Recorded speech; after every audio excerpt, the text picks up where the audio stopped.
So Ryan Swingley graduated from Vincennes University with an AS in surveying technology in 1999 and gained licensure to practice as a registered land surveyor in Indiana in 2005. He is also licensed as a professional surveyor in Colorado, Pennsylvania, Kentucky, and Nebraska. Ryan is currently the geomatics manager for ESP Associates in their Indianapolis office, where he primarily focuses on the mobile LiDAR acquisition, processing, and mapping. Mr. Swingley is also an adjunct professor at Vincennes University, where he teaches a laser scanning class every fall semester. Ryan has served in the Indiana Surveyors, Lordy, Indiana Society of Professional Land Surveyors in many capacities since entering the profession. Most notably served as the president of the society in 2018 and is current vice president of ISPLS Board of Directors. In 2020, Ryan was appointed to the Board of Directors for the Certified Surveying Technicians, CST, of the National Society of Professional Surveyors. Ryan's passion for the last several years has been workforce development by encouraging youth to pursue the career in land surveying, spoken to hundreds of prospective students over the years by teaching the surveying merit badge to the Boy Scouts, attending career fairs, and speaking in classrooms ranging from kindergarten to 12th. Ryan is a brand ambassador for Get Kids in the Survey program, which uses age-appropriate material such as posters and comic books. So, and love the brand ambassador stuff. So appreciate you jumping on again, Ryan, and look forward to today. Yeah, thank you very much. So I don't often get to present on some things other than mobile LiDAR or static LiDAR, aerial LiDAR, things like that. But this is kind of a fun little topic that I kind of came up with a few years. I don't think I invented this necessarily, but it was kind of a cool little thing that I thought other people should know about. So I presented on this at Trimble Dimensions in 2018, and if you probably maybe recognize the Trimble Dimensions format, I just put Mentoring Monday over Trimble Dimensions, so no copyright issues. But with that, I guess we can kind of jump right in. Let me make sure I can advance there we go. All right, so this I literally just took this format that was required for Trimble Dimensions, but I want to discuss some of the course objectives. So we'll kind of go over some basics and discuss and understand, what a VRS base station is and how networks work per se. Then we're also going to learn how to generate a VRS RINEX file, process some GNSS baselines in Trimble Business Center. We'll investigate time requirements for very short baselines. I'm sure some of you have heard of very long baselines, but these are very short baselines. And to discuss non-internet connected positioning, such as Trimble RTX, and then we'll have a small time for questions and answers. Now, I will say that obviously I presented this at Trimble Dimensions, so it is very Trimble specific, but I do understand that Leica networks have some similar capabilities. So just keep that in mind as we go through this. If you're part of a Leica Spider network, then you may have some of these things available to you. And just a caveat there, most of your DOTs that are running networks don't know like this, when they sell them these systems and they start checking boxes of what they want, virtual RINEX is on there, but I don't think any of them really know what it is. And so, I've talked to our DOT, we have a Leica network here. I've talked to them about, would they be willing to add that to their offering? And, of course they just renewed, so they said no, but hopefully the next go around, they'll add virtual RINEX files to their process. Anybody in here I know there's probably some DOTs in here, or some people that are familiar with networks. Anyone own and operate a network of any kind? I used to. I sold it. Okay. All right. I retired from the organization. So.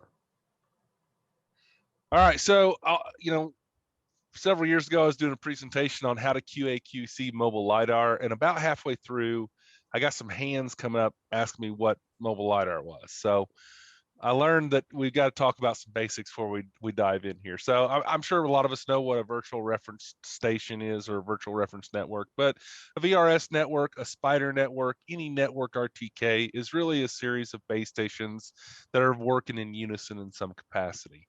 They're all sending their raw data to a central server, and that central server is doing some computations to send out a correction stream to the users.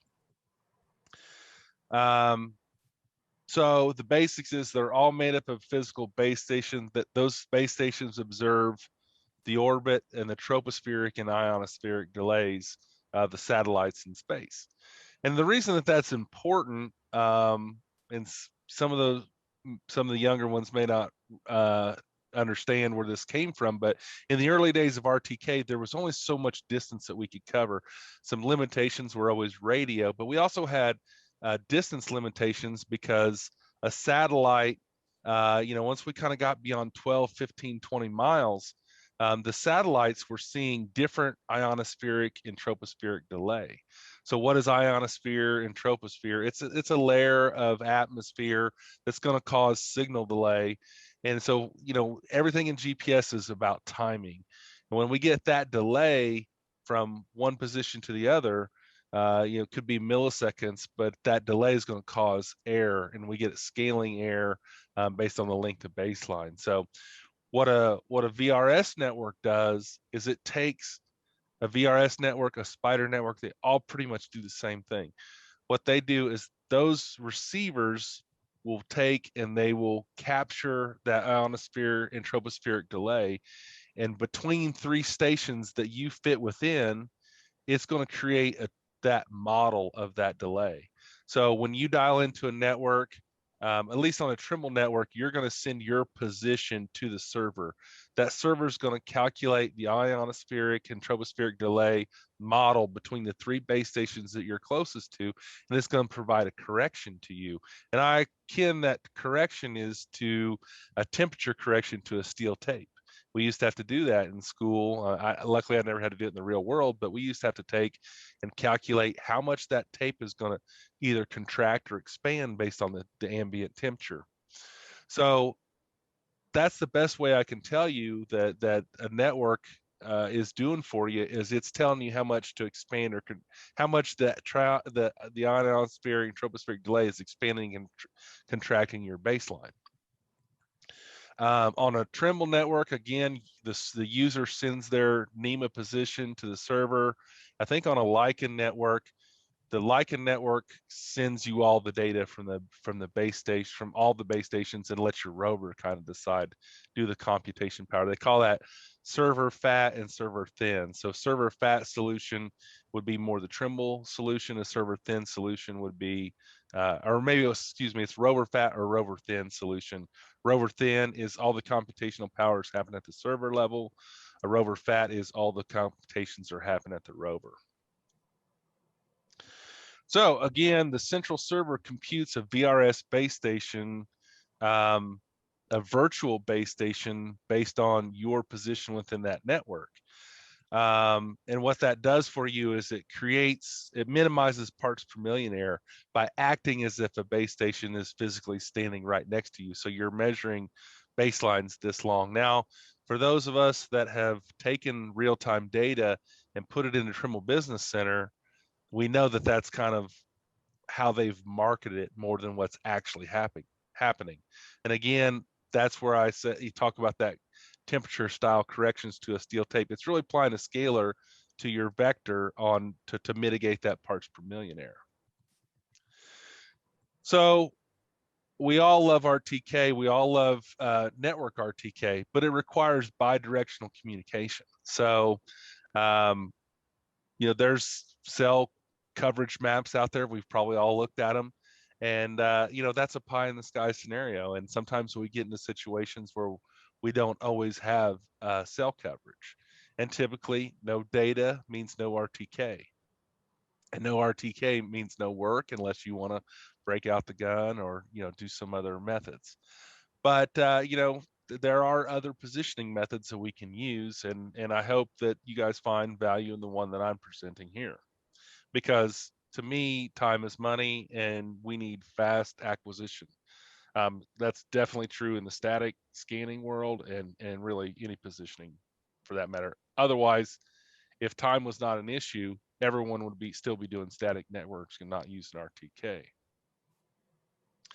All right, so let's have a look at what our options are for positioning without any kind of correction services, or at least any internet connectivity. So we got Opus. I'm sure all of us are familiar with Opus. Typically Opus, we're looking for, for the best possible accuracy, we're looking for a couple hours of data.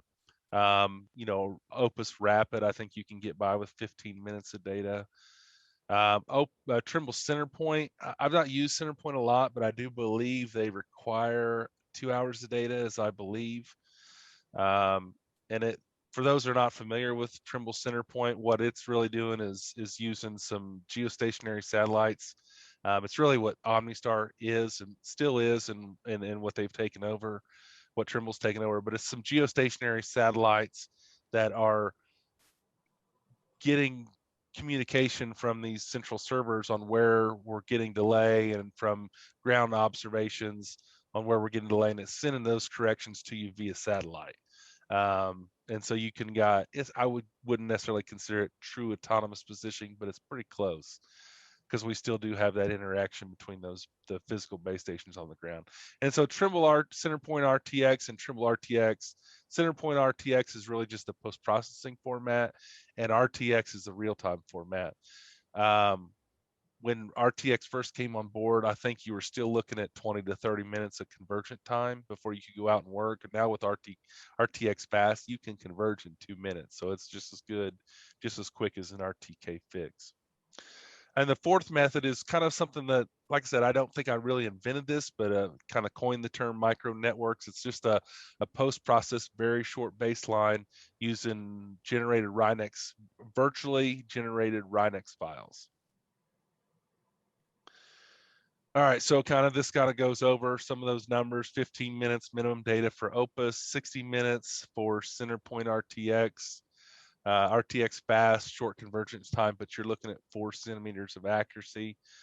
Micro network that we're talking about today, post-processing and short observation time with hopefully 2 centimeters of accuracy.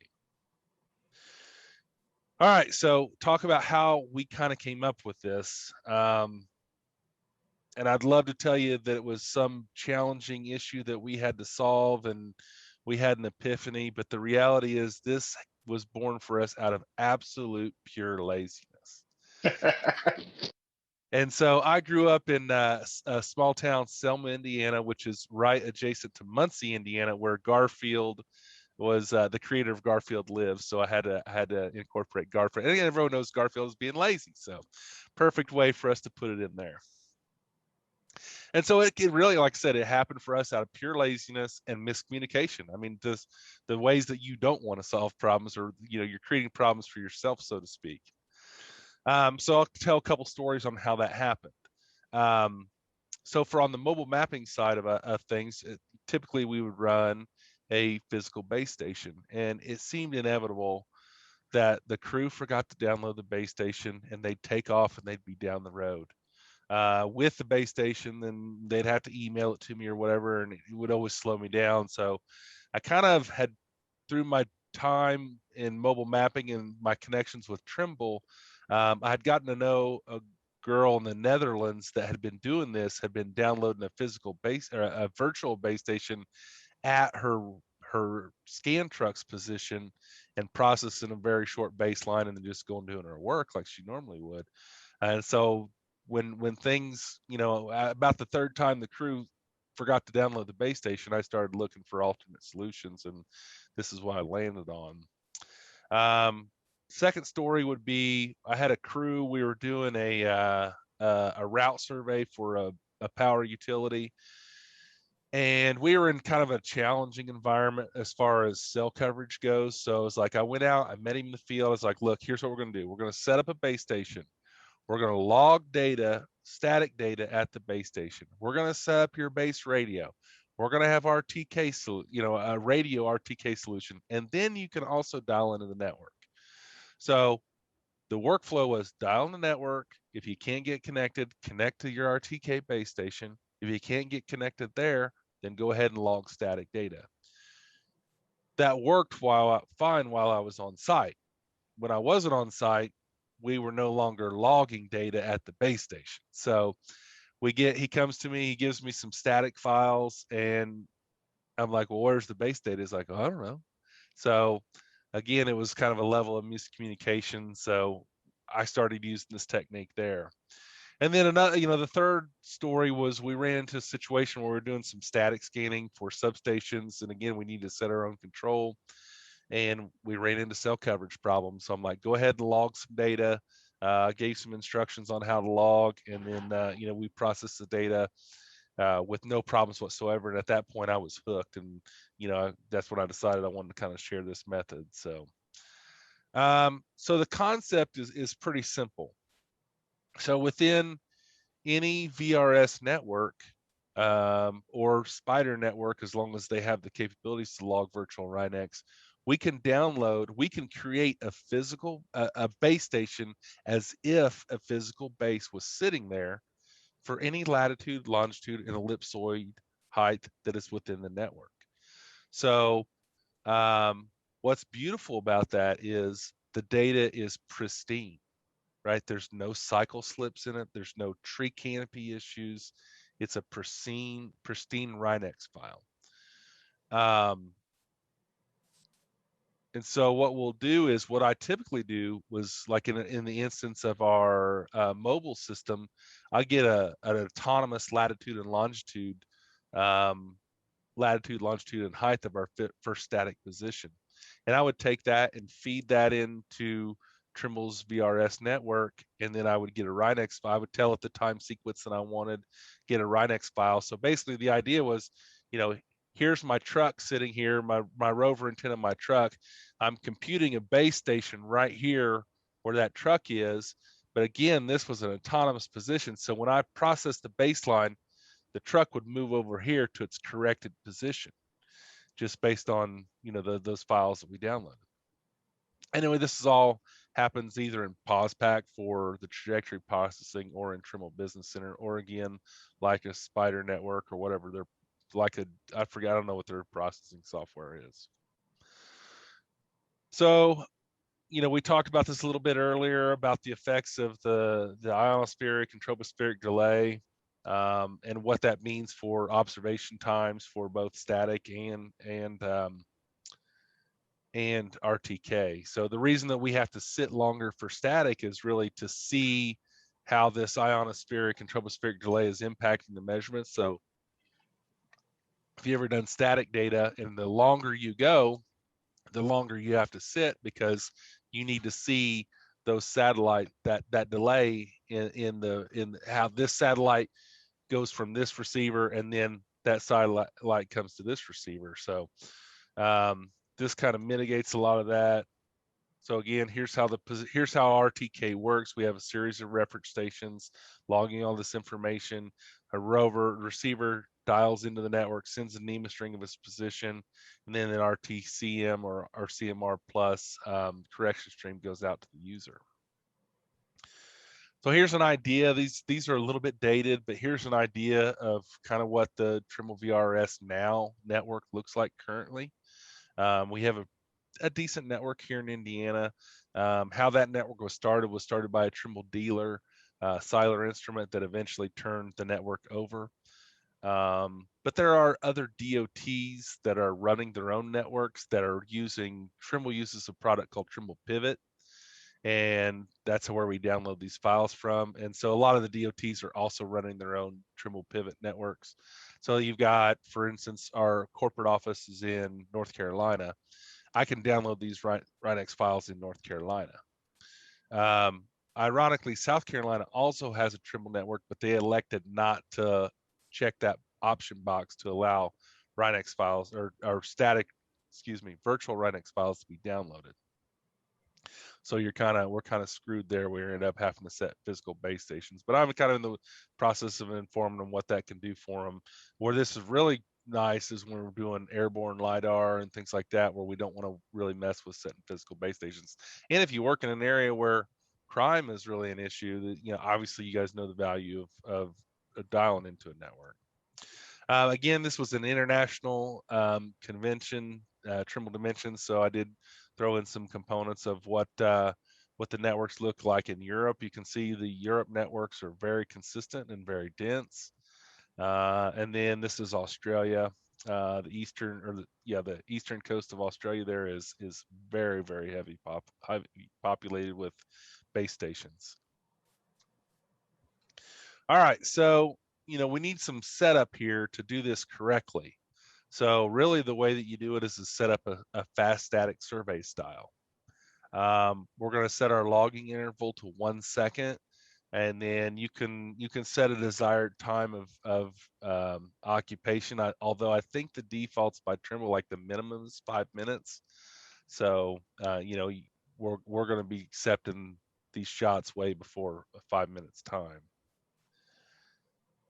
All right, so in the field, this is just like you would do any normal RTK style survey. So we're going to basically be set up on a roving pole and a bipod.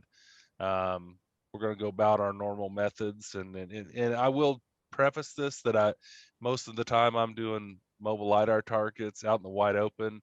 I did try this under some canopy at one point in time, and I didn't have a whole lot of luck. So I might be a little old school, but I think you start going under canopy with any kind of GPS in general, good luck to you.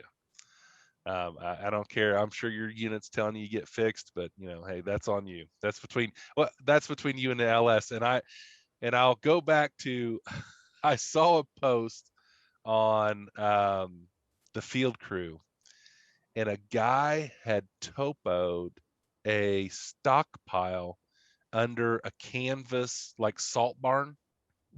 He was underneath of a canvas salt barn doing a stockpile volume on a salt pile with RTK. So yeah, it'll work.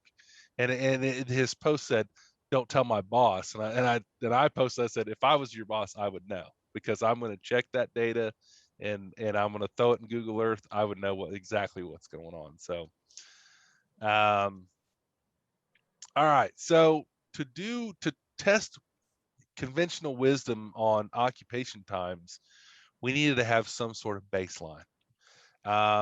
I've been heavily involved with height modernization here in Indiana, and I forget the documents, NGS 58, NGS memorandum 58 and 59 on how to derive accurate orthometric heights from GPS specifies that we need to do 3 5-hour sessions. So basically what we did is we did 3 5-hour Opus sessions to establish our baseline on what we're going to compare our data to. So we set up a base station on a fixed height tripod, did 1 morning, 1 afternoon observation. So basically a continuous 10-hour observation, and then 1 5-hour observation the next morning. And then we took and waited till we had the IGS final post-fit orbits, uploaded that data to Opus, so we got the best possible solution that we could. And here's some comparison of those values. You can see we've basically got a standard deviation of everything's in meters here because, again, international conference. But we have a standard deviation here of 4 millimeters in the northing, 2 millimeters in the easting, and 7 millimeters in the elevation. So pretty good, pretty consistent results there. A nice baseline for us to compare our data to. Any questions so far? These results are to your, like you processed your virtual base against the. Not yet. This is what we're going to process. We're going to collect data, very short static sessions. Like we started with 5 minutes, we worked our way down to 30 seconds of static data. And we're going to compare those results to these results. So this is our baseline. So we did 3 5-hour Opus sessions, compared those values and averaged them out to come up with our baseline. Does that make sense? Okay. Any other questions? All right. So again, typical old school static surveying tells us that we need a minimum of 10 minutes of data plus 1 minute per length of kilometer for that baseline. So, typical observation times, would be 25 minutes plus typically when we're doing static sessions. That's a long time, and we wanted to test conventional wisdom. And so we wanted to look at epochs at what kind of data do we get out of 5 minutes? What kind of data do we get out of 3 minutes? And let me step back just a second. So one of the things that made me want to challenge this is we always sit static with our mobile system for 5 minutes. We ended up buying a UAV with a LiDAR sensor, and they only required that thing to sit for 1 minute. So I was like, whoa, that's a pretty short observation. So I wanted to see, first of all, how accurate can we get with 1 minute of data? And so I wanted to test 5 minutes, 3 minutes, 2 minutes, 1 minute, 45 seconds, and then all the way down to 30 seconds. So to do a true comparison, we decided to do 10 individual observations. I wish I could tell you that we separated those by a substantial amount of time. The reality is, I'm in private practice just like anybody else. We need to make money. So we did do those observations. I think we did a 5-minute observation, ended survey, a 3-minute observation, so on and so forth. So there was a decent amount of time between the 5-minute and the 5-minute. But, ideally, I probably should have separated them by a few days. All right, so here's some of our results. So again, you can see the staggering, my point idea, we did stagger those times. My northern easting elevation results, 400 epochs. My standard deviation is between all those eight or 10 shots, 4 millimeters, 5 millimeters, and 6 millimeters. So how we hit the baseline data was 1 centimeter in the easting, 2 centimeters in the northing, and 1.5 centimeters in the elevation. So I was pretty happy with those results. Those that use RTK network, sometimes the elevation data can be a little spotty. And we see that a lot on the mobile side of things because clients want to think that they can achieve greater than 500 accuracy with multiple shots of RTK. And then we come back and we run our mobile data over it. And, we can tell pretty easily because of our past to past data that, hey, this control point's out 2/10, 3/10. I mean, we've even had some clients tell us they had data within 500s and we come back and told them, no, your stuff's out of foot. And they had to go back and reobserve and they were shocked. So, that's one of the reasons we've started using this when we want a little bit more consistent elevations. So 3 minutes, kind of the same story. We're looking at the same, pretty close to the same standard deviations. Slightly better on the northern deltas and just slightly worse on the Z. So we're still looking at, under 1 centimeter in the easting, 2 centimeters in the northing, and 1.5 centimeters in the elevation. So down to 2 minutes. I think this is probably the sweet spot for most people. I sent a crew out today, told them to go ahead and collect 2 minutes on everything using this method on some mobile LiDAR targets. So we're looking at 1 centimeter, 2 centimeters. I mean, it's kind of the same story as we go. And this is where I started to become very surprised on how accurate this method was. Same results at 1 minute. Virtually the same results at 45 seconds of static data. And then all the way down to 30 seconds. So we had very consistent results all the way down to 30 seconds. Now we did collect a little bit less data. These are kind of sporadic because it was just based on us hitting the enter button whenever we felt like we had results, enough results. So we can see we had 18 seconds of data, still got pretty consistent with those other numbers. 9 seconds, no results whatsoever. So 14 seconds, we did get some results, although the vertical was slightly worse at 14 seconds. So, and I'm not telling you to go out 18 seconds is the standard. Go out and collect 18 seconds of data and you're going to be fine.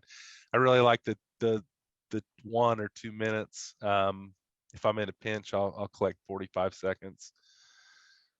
So I want to talk a little bit. I got a little video here on the practice of it, and I'm not a video editor, so you do see me fumble through some of this a little bit on just getting to the appropriate website. But basically what we have here is the data that we collected. I'm going to throw the data in here, and you'll see basically the autonomous data, the autonomous positions of each of these 5, 3, 2, 1, 45, and 30-second positions that we took. And again, these are all on the same point. So this is not probably how you would use it practically in the real world, but just to give you an idea, what the data looks like.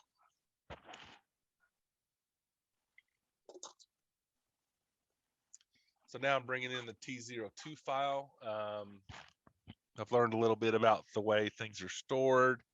I do store these typically, if I'm doing real fast static, I usually store my raw data to the receiver.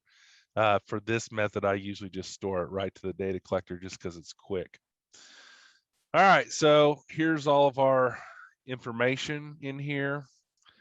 So basically what I need to do is I need to just pick one point, one kind of central to them all.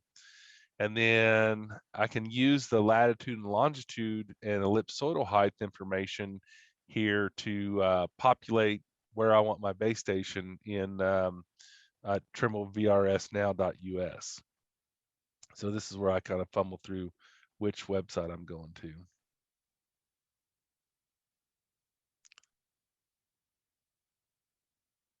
All right, there we found it. Almost. US. Anybody on here VRS Now subscribers? No. All right, so I'm going to go to the reference data shop. Anyone here have Trimble networks that their DOT runs? So I'm going to select. So again, I can drag this pin anywhere I want to within the network, and it's going to populate the latitude and longitude of that pin. You certainly can do this. I don't like to assume the elevation of 100 meters. It's not a problem. It's just, it looks weird to me to think that my baseline is processing through the crust of the earth. So I typically will use a more real world ellipsoidal height. So here I'm just kind of pasting in or keying in that latitude and longitude of that position.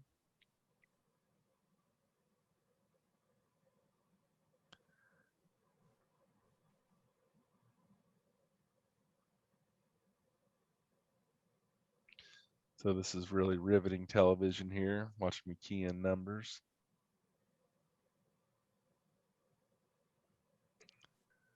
And then I always usually set everything to meters because that's the way the Trimble software wants you to input it, at least on their pivot table software. So I need to go in and select what date that I want my base station and time. And it's important to note that all these times are UTC, so you got to add that time offset. Over the years, I've gotten pretty good of keeping that in my head on how much to add to local time. And then I'm downloading a 24-hour session here. You certainly could pair that back. And it's important that this is 1 second data. So we need a position, we need recorded data every 1 second. So just like you would be doing with RTK. So I get a VRS base station RTX file. I can go download it. Get a zip file for that. You can download a RTX file, I think a T02 or T04 file. And it's important to note that, I mean, this base station is really a two centimeter position.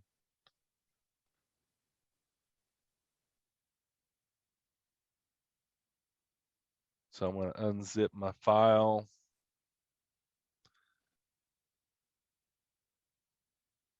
And then there's a O, an N, and a G file. If you're familiar with RTX files, you just grab those and drag them in. The text file is just kind of some information about that position that the software doesn't know what to do with.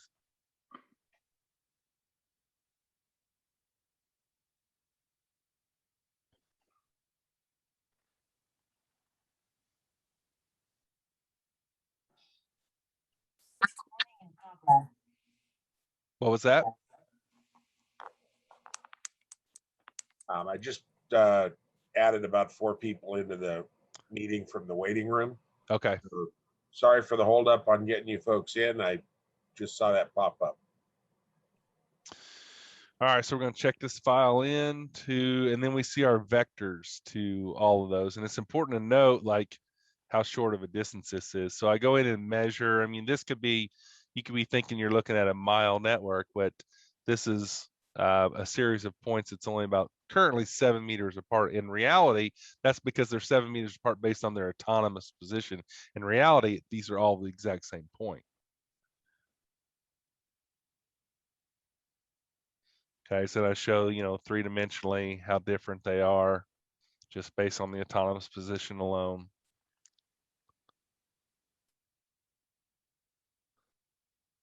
And we're looking about, whoops, a meter there. I believe it was near a meter, almost 2.5 meters of vertical separation difference between autonomous positions. Not unheard of, nothing special there, but it's just, you know, fun to note. So basically I hit the process baselines. We're going to fix these positions down based on that one VRS virtual base.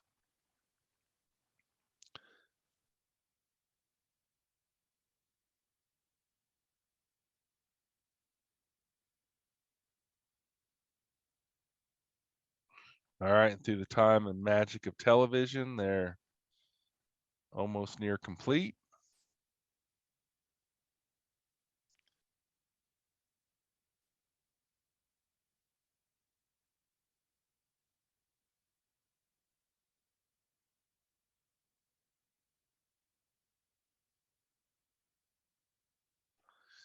All right, so they're done. Save the vectors. We can look at the, you know, RMS values of those positions, save them. Now you can see those all came together. That default point is just kind of junk out there in space. But now they all came together, you know, as a single point, but there's, you know, there's error in measurements, so they're not obviously all the same point. But now you can see that our cloud of points for this particular instance is much closer than it was, showing the consistency that we can get out of this kind of information. So about 2 centimeters of elevation difference and about 2 centimeters of distance between the points. So obviously you wouldn't go out and shoot 30, 40, 50 shots on one point. What would be the point? But the idea here is that you could go take a 2-minute discrete observation on a point and tie it to your server. Let's say you ran into, say, your battery on your MiFi device died, and you got 2 more shots to take, 2 more control points to observe. You could certainly pull this method out of your back pocket and get something done for the day. We've had some colleagues that were doing a lot of pipeline work, and you know, obviously would run in some rural areas where they had no internet connectivity, and this is a method that they use to get everything positioned 2 centimeters. I think this is just okay. That's just the same video over.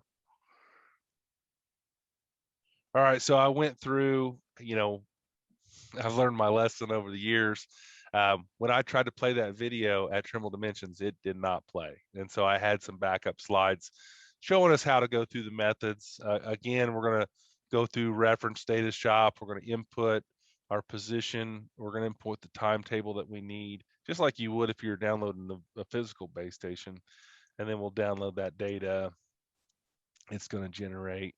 Part of this presentation, Trimble asked me to evaluate Trimble RTX, and so this is a little bit dated, but I will talk a little bit about Trimble RTX. Is anybody out there using RTX that's more of an expert than I am? Anybody? So Trimble RTX it's really very similar to Trimble VRS. The only difference is that the geostationary satellites really help us position. Anyone ever use exfil with Trimble? So with exfil, if you would lose radio link to your base station, you could still maintain fixed for, you know, up to a few minutes beyond that communication loss. And really the way that that's working is the geostationary satellites are helping to position you autonomously, but it's also can send a correction signal to you. I think Trimble's actually partnered up with SiriusXM, and SiriusXM is helping to broadcast their correction signal to them. So Trimble has global tracking stations around the world. These tracking stations are sending that data. They're observing and calculating satellite orbits, clock offsets, and other time-dependent offsets, sending that up to the geostationary satellites, which is using that to position you on the Earth's surface. These corrections are uploaded to the web, and they're rebroadcast to you via satellite. Satellite rebroadcast comes from the L band of from the space vehicle. If that means anything to you, it doesn't mean anything to me. I don't know much about the particular bands. The downside to RTX is it's tied to the physical hardware of the receiver. So when you subscribe to Trimble RTX, you have to give Trimble your serial number of your receiver, and so it's non-transferable from receiver to receiver. Where this virtual Rhinex file situation can be used on any receiver for that matter. So standard RTX, which was the longer convergence time. What does convergence time mean? It's basically like an initialization. With Trimble, with VRS, RTK, you're looking at a long initialization will be 2 minutes nowadays. I mean, if you're not getting initialized within 5 or 10 seconds, you're usually pretty upset. But RTX Standard took upwards of 30 to 40 minutes to converge. So the software, the receiver would have to go in and resolve all of its positional ambiguities to decide where it is within a few centimeters on the Earth's surface. Then that took nearly 45 minutes of time. When I did this presentation, this was the coverage of RTX Fast. RTX Fast means you can converge in 2 minutes time. I think since I did this presentation the first time, RTX Fast is now available across the entire United States. Again, international convention, so RTX Fast coverage in Europe. And so then notably RTX Fast connectivity via internet. So you can set your Bluetooth connection up to your phone, your MiFi type device, and get those corrections via singular or cellular connection. But if you're like me and I'm in a VRS network, I'm going to use the VRS network cellular connection. Where I'm going to use RTX Fast typically is going to be in those remote areas where I have no cell coverage, I have very little survey control, I have no access to internet whatsoever to upload an Opus position, and I need to do stuff in real time. So a little bit of the setup on Trimble Access, at least this is what it was at the time. You'd have to go into your rover options, telling you're doing an RTK style survey, but your broadcast format is RTX, and you would decide whether that came from the satellites or through RTX internet. And then you would get a little icon here that would show you were getting a correction stream from the satellite if you were using the satellite method. And then it's important to note that there's certain frequencies to use for certain locations in the world. In the US, there was, I believe, an Eastern, Central, and a Western frequencies for RTX. I just got off the phone with Trimble OmniStar today because of a problem we were having with a pavement van in Canada. And I learned that tomorrow they are launching a single frequency for all of North America. So won't be something we'll have to really deal with all that much. At the time I did this, Trimble didn't have the time-dependent shift between ITRF and NAD 83 figured out. Since the launch of the Trimble TSC7, and I assume some additional computing power on a true Windows machine, they're able to now model that ITRF to NAD83 shift. Does anybody understand that? Like, I think that ITRF is an Earth-centered, Earth-fixed ellipsoid, where NAD83 is based on a shifted ellipsoid that's about a meter and a half difference. So if you try to use ITRF and NAD83 interchangeably, you're going to have some problems. Now, I believe when we go to the new realization that they are shifting to a Earth-centered, Earth-fixed ellipsoid. Someone correct me if I'm wrong there, but it's going to be more apples to apples here in a few years. Just like I said, they were asking me to evaluate super fast initialization times. I was super impressed. 2 centimeters horizontally, 5 centimeters vertically, at 95% confidence level. That's something important to talk about. I think that a lot of people don't know on confidence level of RTK. At least in the Trimble world, and someone can correct me if I'm wrong in the Leica world, but when you are getting real-time data from any solution, whether it be a base radio or a network RTK, the rover is really only capable of determining its position to 1 sigma, which is 68% confidence level. So that means if you're not doing anything, like for those companies that are taking their data and exporting out as a CSV file from their data collector and calling it the gospel, 68%, we're getting a D plus at that point, right? Our score, our grade is a D plus. Well, me as a surveyor, I'm not happy with D plus positioning. And so when we take the data into Trimble Business Center, or I'm assuming Leica would be the same, and TopCon, you'll see different residuals between the shot that you took on your data collector and the shot that the same shot in your processing software, even if you don't do anything to the data.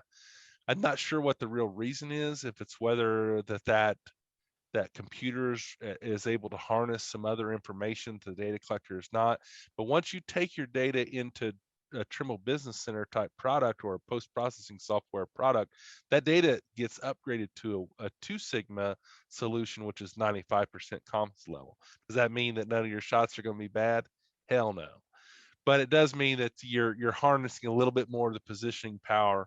And so I definitely advise you. I mean, I worked for a Trimble dealer for a few years, and I've seen people that would buy an RTK system and say, no, we don't need the office software, and just export out CSV files. So you better really look into what you're getting when you do those kind of things.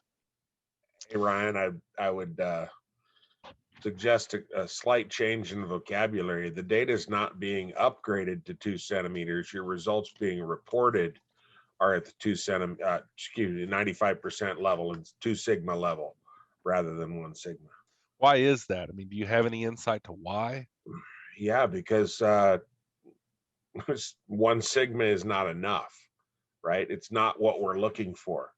But why are they doing it in the field? I mean, the only thing I can come to the conclusion is they want to make data acquisition really fast for the user and not muddy the waters with this detailed positional information. Is that what you believe? Well, because 1 sigma is the standard way of reporting, right? Your data showed a standard deviation of, so that's at a 1 sigma level, and 1 standard deviation. And that's the standardized way of showing random error, right?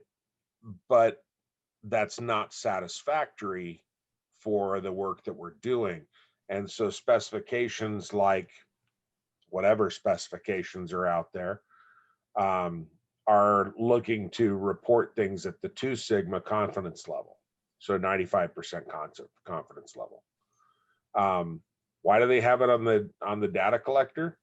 I think so the salesman, no offense to any salesman out there, can say, look at that, 1 millimeter by 100th by 100th by 100th or 200th.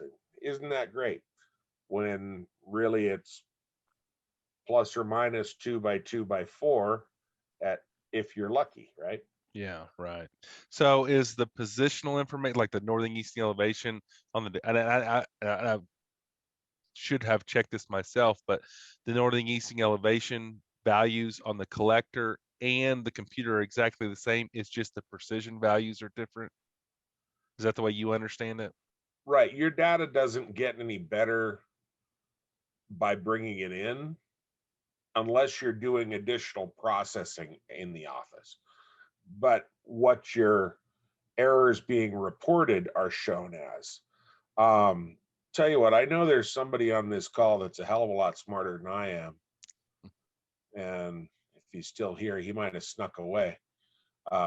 Rich Maher, are you still here? Why did I know you're going to pick on me, Rob? You have some type of a overinflated opinion of me these days. No, I think you're nailing it, Rob. And I was trying to understand the particular example that Ryan's talking about is, was any processing done in the office or not? That's what's important. Right. This is a very interesting webinar here, and thanks, Ryan, for putting this on. I do like to do a lot of post-process kinematic work and compare that with RTK work, and that's an example where the same data set is being processed by a little chipset on a R12, R10, R8, whatever, versus allowing the software in the office to do that and allowing it to filter the data, not in real time. And I can typically see PPK versus RTK results twice as good, on the exact same data file that we got on that rover. But I think what you say is right. I don't think we're getting a more accurate, if it's RTK or something that's been processed in the field, you're not going to get it more accurate in the office. It's just going to be reported differently. Okay. And you're, and I think you hit on a great point there, Rich, about the chipset in the receiver itself, in the rover or in the data collector, being clearly less robust than what you may have available to you in the office, but also the software that's being run on that data collector. You're running, in this case, Trimble Access out there in the field, and there's only so many lines of code in there because we don't want our people in the field having to wait on that data collector with that little processor to churn through a million lines of code. But in the office, where we've got a 64-bit multi-core Huya whatever processor with a million gigs of RAM to be running the processing through, the software that's available in Trimble Business Center is significantly more robust than what you're getting at the data collector because the purpose is different. So unless you're doing a post-processing in the office, your results are not going to improve. Barring anything else, like Yeah. multiple observations, anything like that you give the office a chance to review, the TBC is going to do a better job in the field. But just a straight up RTK solution, as far as I understand it, processed on the fly without the data kept, without bringing the data into the office and allowing a reprocessing, it's not going to change the results. Other than if you're going to do an adjustment, least squares, it's going to maybe read the covariance values differently in the office and apply them. I do, if I can ask one question of you, Ryan, can I ask a question to make sure that I'm understanding the main thrust of this talk is you had these smaller, increasingly smaller observations on this point, 5 minutes, 3 minutes, 2 minutes, 1 minute, down to nothing. Were those solely individual static files keeping no data in between the observations, or were those a stop and go post-process kinematic type? It looked like it was a static file. No, it was fast static, but with fast static, right, they're all in one file, but it was not like you're talking about a PPK solution. So you were not keeping any data in between the stops. Correct. Interesting. And so it's really interesting to me that you're able to resolve the very, very short ones. I mean, I've always seen you can far exceed the manufacturer's recommendation of 5 minutes, 6 minutes. but you're literally getting that in that 1 minute. Yeah, well, you got to think. I mean, it's a meter and a half at maximum baseline typically. So very, very, I very get that short point. baseline. Sure, I get that, but just getting that real short period of time and being able to resolve the integer ambiguity is just surprising, because it's not something that I would run out and try and do. Now, Right. on the post-process kinematic side, all day long with it running, you know, I feel great about a 5-second observation, a 10-second observation, because I've got that integer ambiguity solved. There's no chance I'm going to lose it.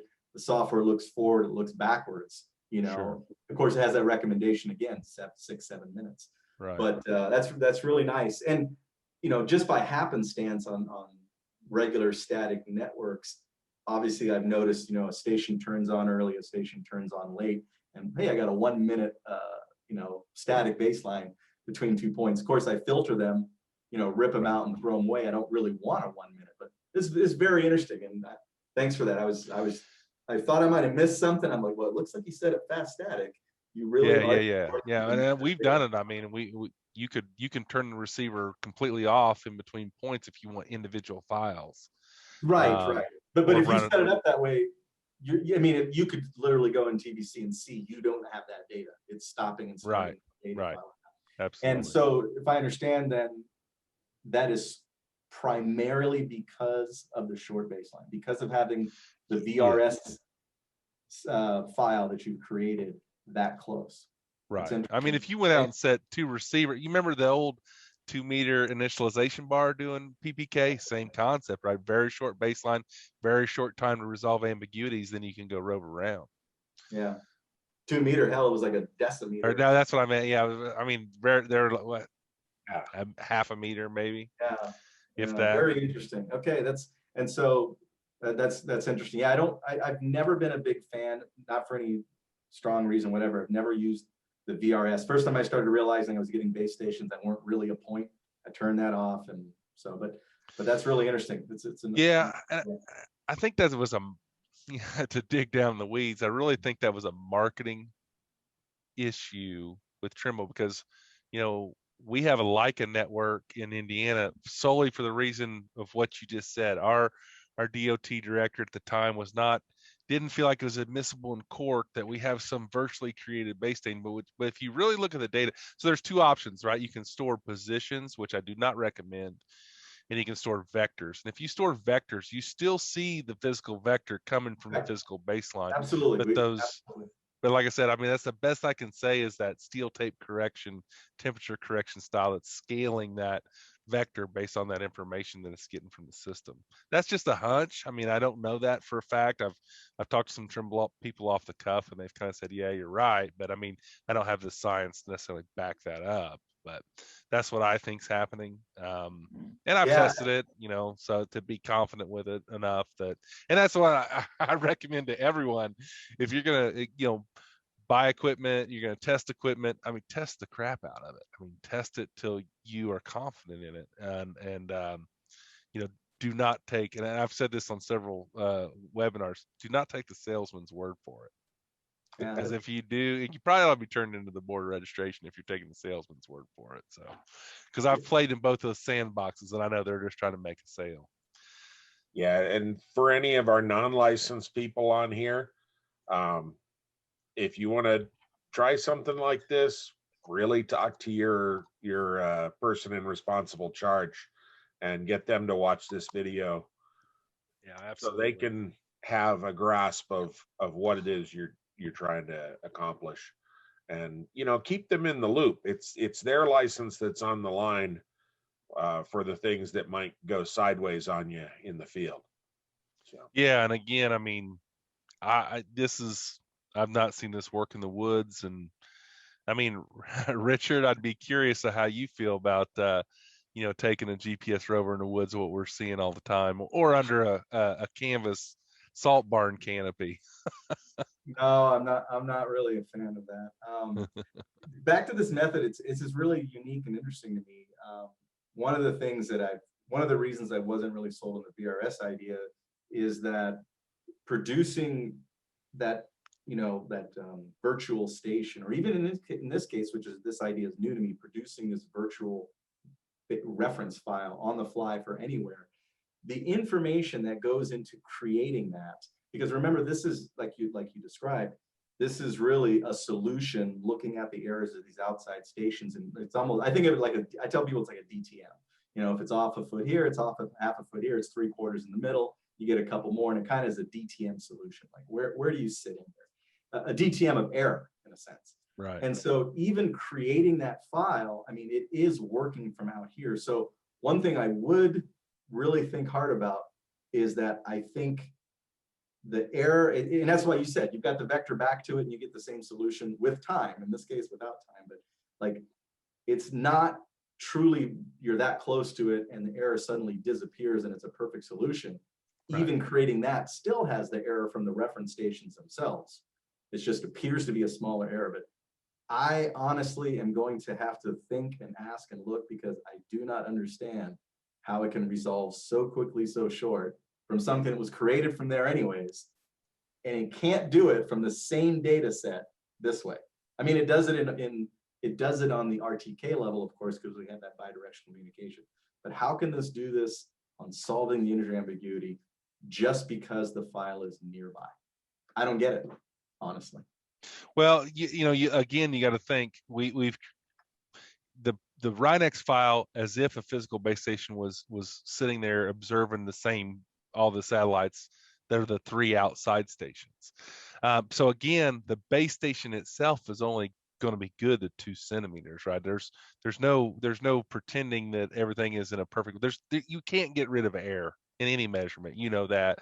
I'm trying to speak to some of maybe the younger people that think their measurements are perfect. You know, well, I guess when we get to perfect measurements, it's probably time for me to retire, because I've made a little bit of a living helping people fix their problems. But yeah, I mean, I was pretty shocked myself on how little of data we could use and still get a pretty quality position. But you know what I want to ask you is why are you okay?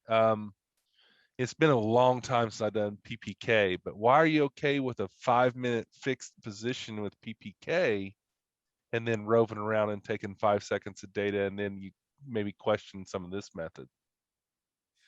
No, not that you're questioning no, in a negative no, way, but I mean, it's a good question, and I really look at PPK as my solution for when there's a chance that I'm going to be denied a radio or internet connection.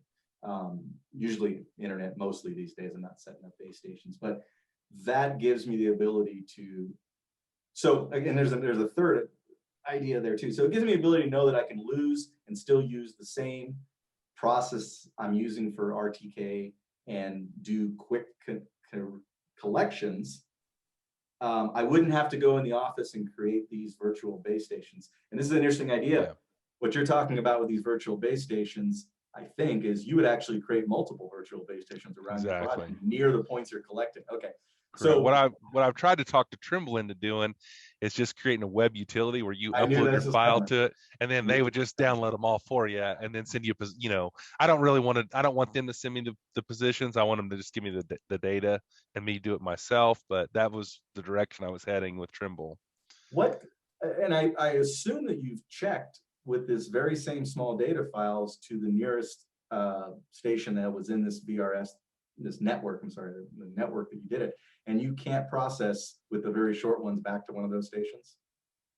No, I don't think you can. No. Wow. See, I would definitely want to do an apples to apples there, because I'm having trouble. But maybe it's a setting in the software when it looks at the station to there, and maybe it prevents you from doing this long one. And right or wrong, I have to think it's got to be base, because there's nothing magical in my mind of that being that much closer. Well, you know what's interesting. I don't know if you've seen the latest Trimble. I just happened to catch a video where they're downloading RTX data and using it to resolve the ambiguities for static position that maybe wouldn't process, and they're able to then get it to process. I'm curious if we could take like a 2-minute file from a physical base station, get it to process, and it obviously didn't resolve the ambiguities, then bring those RTX positions in and see if it resolves the ambiguities. and then gives us a fixed solution. And that would be something very interesting to look at. I mean, the ultimate goal for me, what I'd love to see is, and Javad, I think, is doing something very similar to this, to where you're doing RTK, but in the background, you're also storing these fast static files that you can then post-process all that information together. Essentially, bulletproofing your RTK fixed, if you will, that you've got a backup solution and you can find a fixed way, a way to fix that. Least squares adjust all that information together and come up with a better solution than we should from RTK alone. I mean, we're going out shooting multiple vectors with RTK when we do use RTK, running that through least squares and getting a little bit better solution. So nothing that we locate that's of critical importance doesn't get multiple vectors on it in some capacity. I mean, right now, can't you run RTK and turn infill on at your own choice and have that data stream? Well, it's either or, though, isn't it not? It's like you can be RTK and then you can do infill, but you can't do RTK and infill simultaneously, can you? I'll have to check and see how that works these days. Yeah, I that's know what you're talking about. Like, I've heard it said, like, well, you have to lose signal before you can start infill, but I don't know about that. I don't think that's current right now. I'm thinking with I'd have to test it. With an R10, R12, obviously you can tell it to start logging static data immediately upon power up, but a lot of those changes get thrown out the window when you connect to RTK. So it's one of those things. Profile overwrites what the standard one is. Yeah. Right. And so I'd love to get Trimble to see eye to eye with me on that one, but they don't. They're a that's why I don't think that they'll ever implement this web service that I want, because it competes directly with their RTX paid solution versus, this other solution. So, Ryan, I got to run, but thank you very much. Okay. Yep. No problem. Nice talking to you. I can't wait for Dave to start calling Rob on the carpenter. He loves to do that.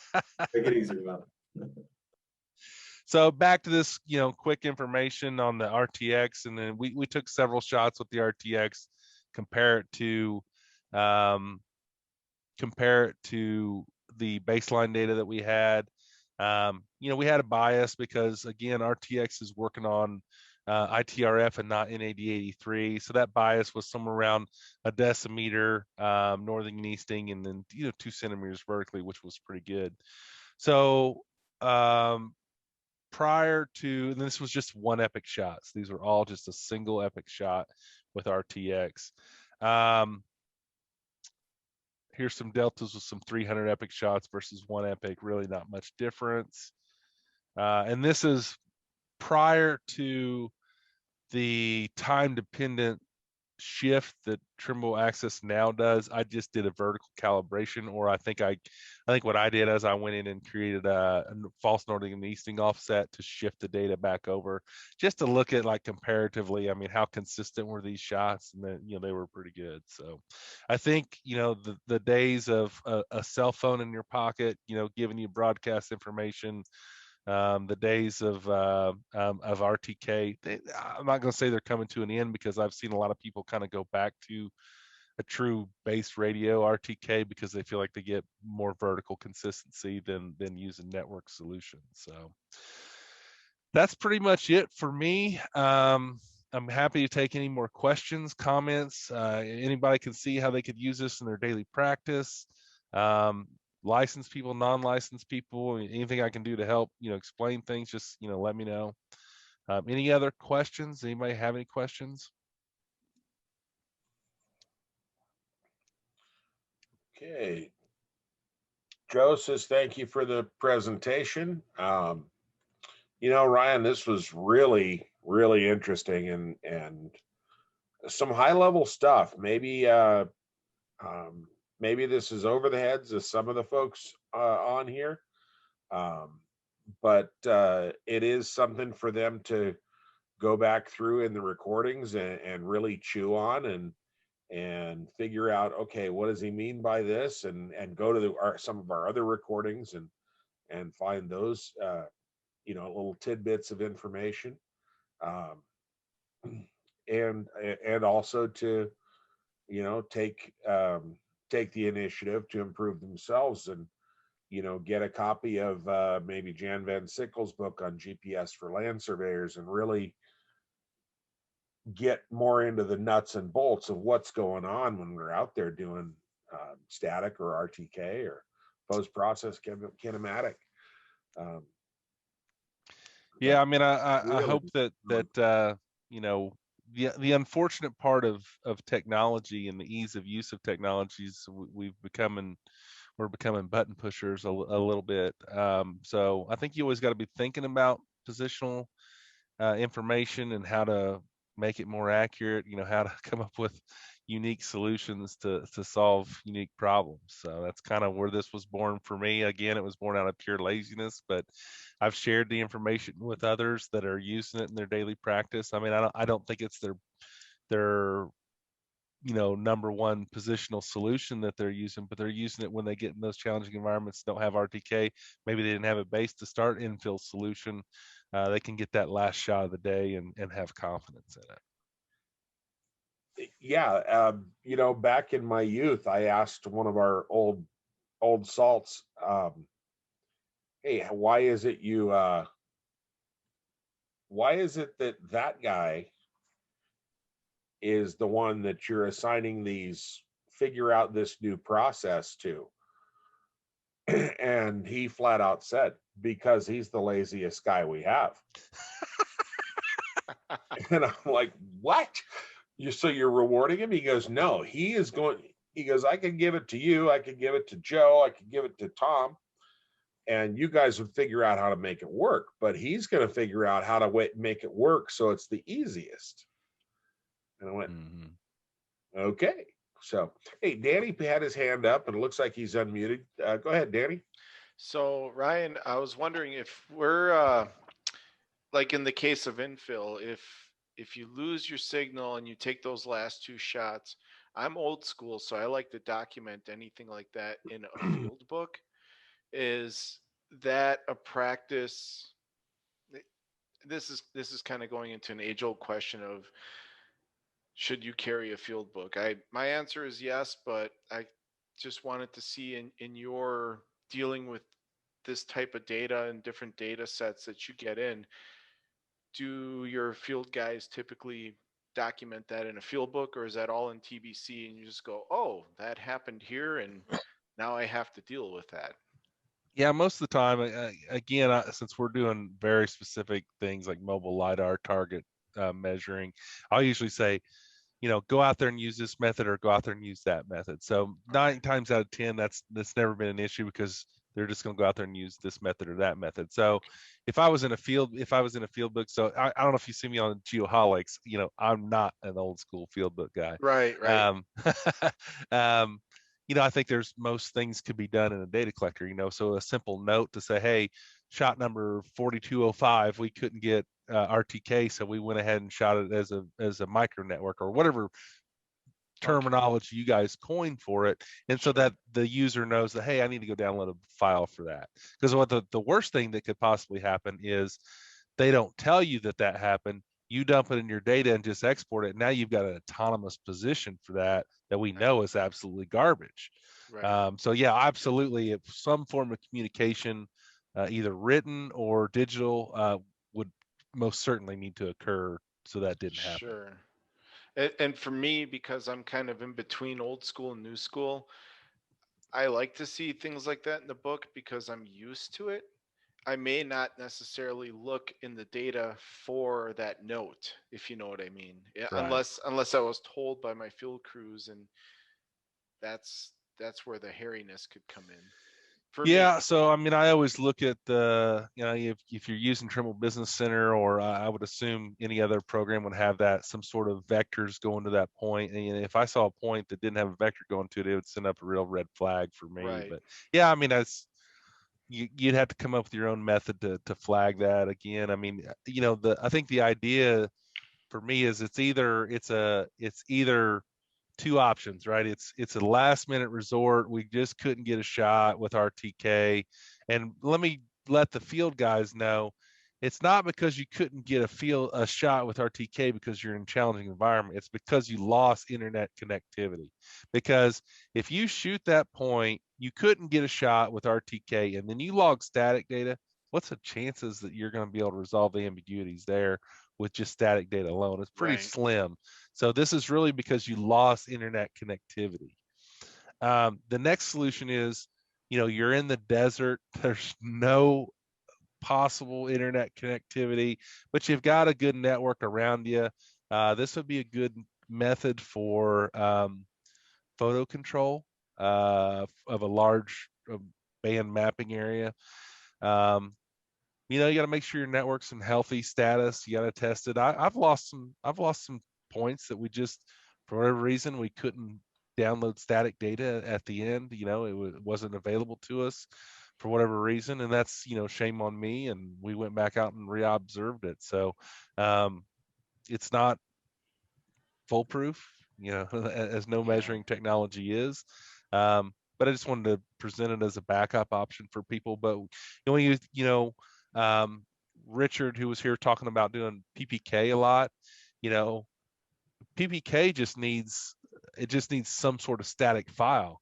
And so if you started your base that day, that morning, and couldn't get and forgot to log static data, but you went ahead, you didn't realize it, or maybe your receiver was full, and you went ahead and got into a situation where you need to do PPK, you certainly could download one of these virtual Rhinex files to backfill that information that you lost, and you could save data that way. Or you could just do traditional PPK on its own, and you'd only need one base file, from where you did your first initial static position, and go to town. So, I guess the thing I want people to take away and think about is there's a heck of a lot more out there to position yourself than just RTK alone. Okay, cool. Absolutely. One more comment. Joey had to go. Everybody else is starting to fall off, I think. Ryan, thanks. This was really cool. Really an interesting way of doing things that I had not even considered. So Is William got his hand up? Is he looking to ask a question? No, William does. Ask to unmute. Where'd he go? William. Right here. Can you hear me? Yeah. Yeah. Gotcha. All right. Awesome. No, that's good stuff. And I'm one of the guys that's out there in the middle of nowhere all the time, and running off a base, and it's you always need one or two more shots, and of course you lose radio, and but just thinking of some more practical things that I've seen. Seems like in the GIS world, they're actually putting a rangefinder on the pole with a little distance meter, just to be able to, maybe swing some things in that you right when you're on the edge, just to be able to, get you a building corner, or get you, whatever you need, just as an alternative to, measuring from space. Mm-hmm. Yeah. Sure. Yeah, I think it's important to note, before you go out and try this method, make sure you're in a VRS network. Make sure, the virtual Rhinex files are available to you, because I'd hate to get a phone call from someone, in out in the middle of nowhere where they don't even have a VRS network around, and say, well, you told me you could do this. It's important to know Right. that it's got to be within that network. But I think it's important, like, I used to teach a lot of young guys, and we used to do a lot of route surveys, and we'd have to walk a quarter mile, and I know that's probably laughable to you being out in the middle of nowhere, but we'd have to walk a quarter mile, half mile off the road to go locate a section corner. And in Indiana, oftentimes they were on a corner of two cornfields and then a tree line over to one side. And I used to just, the instrument man want to grab, let me grab the legs, let me grab the total station and the prism poles. Like, no, we don't need all that. Grab a tape measure. So we take a rover, 3 nails, and a tape measure. We go back there, we'd find the corner that we were looking for, and I'd set 3 nails out in the wide open space. We'd measure those 3 nails with GPS. We'd tape 3 tape into that position. I'd calculate its position off 2 points, and then I'd check it to the third. And if it was good enough, that was where we were going with. And they were just floored. They couldn't believe that I would use such a method where we should have turned angles and measured distance. Like, look, man, we checked that third distance within 0.04 of a foot. It's good enough. Let's move on. And we didn't have to carry all that heavy shit back here. So, that's how we tie monuments on the U.S. border, because the wall is there. You literally can't get over there to get a shot. So I've done the exact same thing. And so you're always looking for alternatives when you're out there. But I just thought that you know, same principle. Set a couple nails, set your rod up there plumbed up while you still have VRS, and swing out your, you know, use a rangefinder or whatever you need to do to be able to pick up. Because like I said, if you're integrating multiple nails and you're basically just doing it distance to pick up the rest of those shots. So right. awesome. Now with your R12 Awesome, light, thank you. just lean it up there at an angle, right? Just One day get a I'll shot get that there. way. All right, guys. Well, I really appreciate the opportunity. You know, any questions, my email is right there. You know, feel free to give me a shout. I'm happy to talk surveying anytime. So, All right. Rodney Kelly threw a comment in there. From one survey brother to another. Great job, Ryan. Always nice to see different methods to this madness of surveying, even if born out of pure laziness. Right. He knows me and he knows I'm super lazy. So There you go.